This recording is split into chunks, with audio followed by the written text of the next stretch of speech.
हो नाद पांडुरंग टाळ मृदुंगाचं गाण, जीव हरी नाम देह झाला वृंदावन.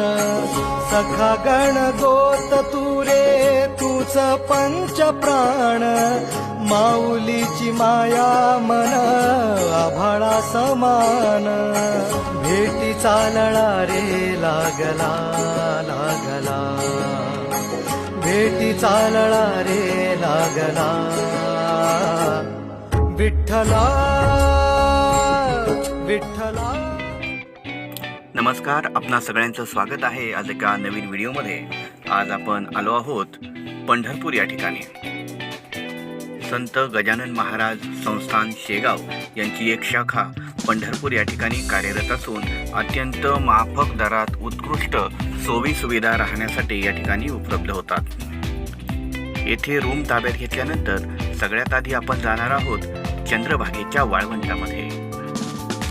खेळ मांडियेला वाळवंटी घाई, नाचती वैष्णव भाई रे, असा उल्लेख असणारं हेच ते चंद्रभागेचं वाळवंट. आणि याच चंद्रभागेच्या वाळवंटामध्ये पांडुरंगाचे निश्चिम भक्त श्री पुंडलिक यांचे सुंदर मंदिर आहे. पुंडलिकाची चालू असलेली माता पित्यांची सेवा पाहून परमेश्वर खुश झाले आणि द्वारकेवरून या ठिकाणी पुंडलिकाला भेटण्यासाठी आले.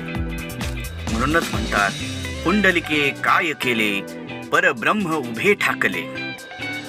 पंढरपूरच्या पांडुरंगाचं दर्शन घेण्याआधी पुंडलिकाचं दर्शन घेणं अनिवार्य आहे. आणि ही आहे पुणे जिल्ह्यातील भीमाशंकर येथे उगम पावणारी भीमा नदी. तिलाच या ठिकाणी चंद्रभागा असे म्हणतात. आषाढी कार्तिके भक्तजन येती व साधू संत येती, चंद्रभागेमध्ये स्नानज्य करती. सर्वप्रथम चंद्रभागेमध्ये स्नान, त्यानंतर पुंडलिकाचं दर्शन आणि त्यानंतर भेटी लागे जीवा लागलीस आस. ही आहेत चंद्रभागा नदीची सायंकाळची विहंगम दृश्य. पुंडलिकाचं दर्शन झाल्यानंतर पांडुरंगाच्या दर्शनासाठी जात असताना वाटेमध्ये हा घाट लागतो. तसेच अनेक ऐतिहासिक वाडे लागतात, जसे की होळकर वाडा इत्यादी. पांडुरंगाच्या मंदिरामध्ये प्रवेश करत असताना संत चोखामेळा यांची समाधी आपल्या दृष्टीस पडते. आणि हे आहे मुखदर्शन. या ठिकाणी मुखदर्शन आणि चरण दर्शन असे दर्शनाचे दोन प्रकार आहेत.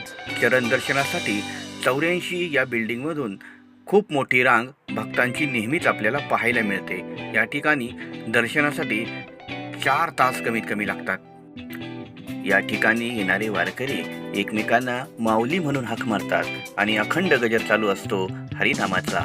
अवघे गरजे पंढरपूर, चालला नामाचा गजर, चालला नामाचा गजर.